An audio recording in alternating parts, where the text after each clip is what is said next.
Assalomu alaykum, hurmatli talabalar. Sizlar bilan shu vaqtgacha mana shu ko'rib turgan AutoCAD dasturidagi 2D, ya'ni Drafting and Annotation bo'limini, endi mana shu sozlamani o'tgan edik. Bu orqali biz sizlar bilan 2D chizmalarni bajardik, ya'ni ikki o'lchamli.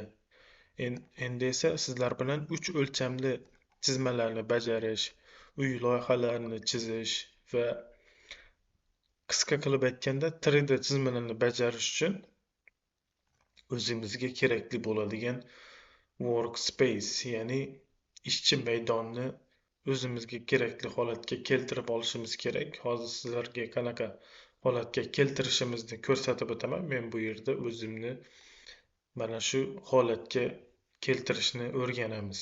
Demak, bu yerdan AutoCAD. Demak, bu yerda birinchi navbatda workspace chiqmagan bo'lsa, ya'ni mana bu yerdan pastga strilkani bosib workspace'ni belgilab qo'yishimiz kerak bo'ladi. Shundan so'ng bizda AutoCAD Classic'ni tanlaganimizda bizda mana shu holatda paydo bo'ladi. Birinchi navbatda mana bu command line'ni mana bu nuqtalaridan tutib, mishkan chap tomonini salgina pastga tortsak, mana uzun holatda paydo bo'ldi. Hop. Keyingi navbatda mana bu ikkita tomondagilarni ham o'rtaga tortib, o'ng tomon tepasidagi X nuqtalarini bosib olib tashlaymiz. Bizga endi bular ham kerak emas va shu qolgan narsalar hozircha turib turadi. Endi mana bu ekran ribbon panelini olib kelamiz va sichqonchani o'ng tomonini bosib AutoCAD degan joyga, AutoCAD bo'limiga kiramiz va Dimension tugmasini bosamiz. Biz avtomatik tarzda joylashtirildi. Keyingisi yana shu joyga olib kelamiz va Draw Order deganni bosamiz. Bu hozir bu o'ng tomonga tushdi. Buni markazga olib kelib qo'yamiz. Yana shu joyga olib kelib o'ng tomonni bosamiz. View, ya'ni ko'rinish degani bu. View'ni bosib, mana endi view'ni o'ng tomondagi mana shu joyga qo'yamiz. Bu birinchi turadi mana shu joyda. Yana olib kelamiz va Visual Styles'ni topishimiz kerak. Visual Stylus. Bu esa view'dan keyin turish kerak, chunki ikkalasi ham deyarli bir-biriga yaqin buyruqlar. Bularni birgalikda ishlatamiz. Solid Editing. Oxirgi buyruq nimamiz esa Solid Editingni ham chiqarib olishimiz kerak. Solid Editing ham o'ng tomonga tushdi. Hop. Bizda hozir bu yerda buni olib pastga qo'yamiz. Buni olib markazga tortib turamiz hozir. Demak, bizda bu yerda buni olib tashlasak ham bo'ladi. Shunda bularni biroz surib buni joylashtirsak bemalol mana yaxshi joylashdi. Demak, shu holatda markazga joylashtirib oldik ishchi maydonga.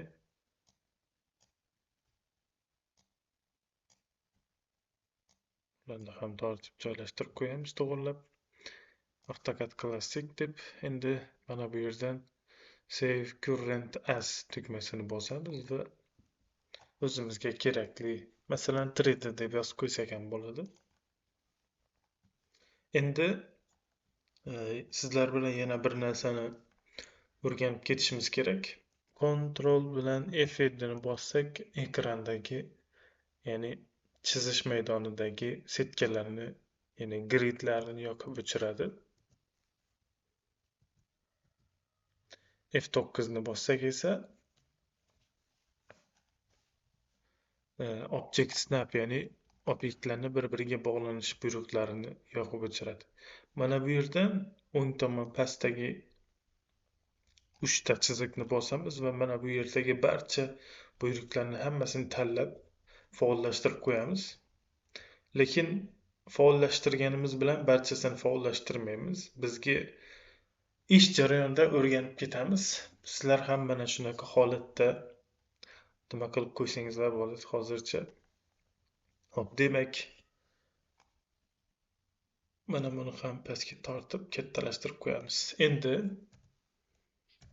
op deb yozamiz va probelni bosib options, ya'ni sozlamalarga o'tamiz.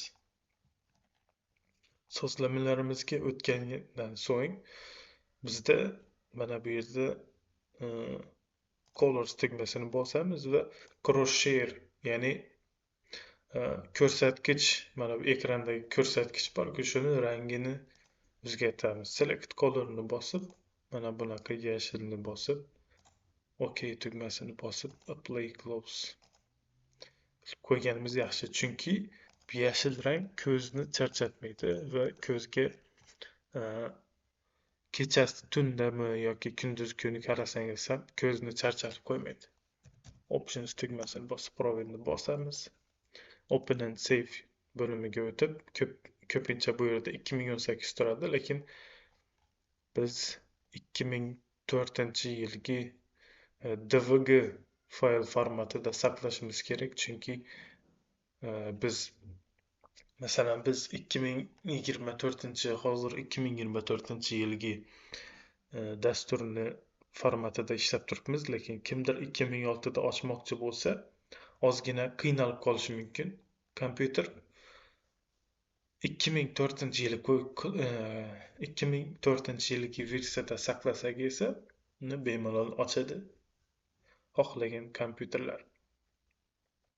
Avtomatik save'ni 5 daqiqa qilib qo'yish kerak. Ko'pincha 10 daqiqa turadi.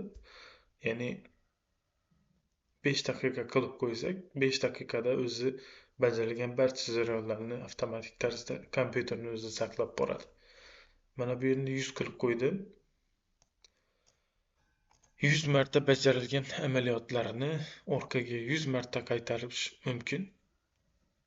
Bu shuni nimasi? Hop, System User Preferences Draftingga o'tamiz va AutoSnap Marker Size, ya'ni mana